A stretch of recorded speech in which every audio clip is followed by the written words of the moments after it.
I'm Juliette Majot. I'm very delighted to have a first opportunity to speak on behalf of the Institute for Agriculture and Trade Policy. I grew up in Michigan City, Indiana, south of here. Spent my first 30 years there, and I'm delighted to be back in the Midwest.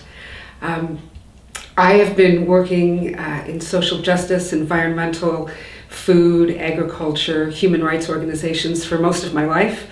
And that's the kind of nexus of things that came together that made me so interested in IATP. I worked at the International Rivers Network based in Berkeley, California for many years and was its executive director for 6 years. I've also worked with Friends of the Earth, was rather raised and mentored under David Brower, who was the founder of Friends of the Earth, and have also worked independently as a speaker and writer on a number of different issues.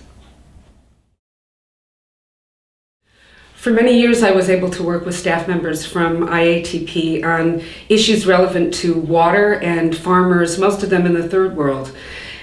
I found that the people at IATP had a very deep understanding of issues across a wide range of areas, and that understanding made their work particularly effective.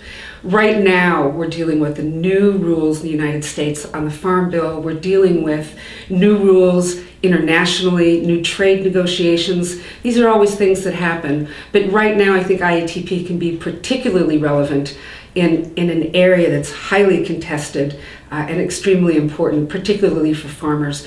We often try to distinguish the differences between the interests of farmers in the US and the interests of farmers abroad. And I think it's up to IATP to help see where those interests come together and how we can influence good agriculture and trade policy.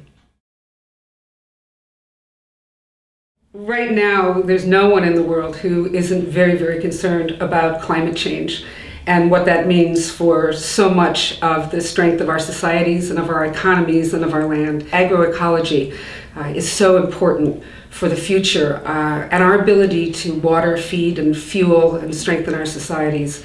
We can't do it without thinking about the change that we're seeing in our weather and in our overall climates, and we'll be paying a lot of attention to that from now on. Okay. I'm glad you guys are doing this first thing in the morning.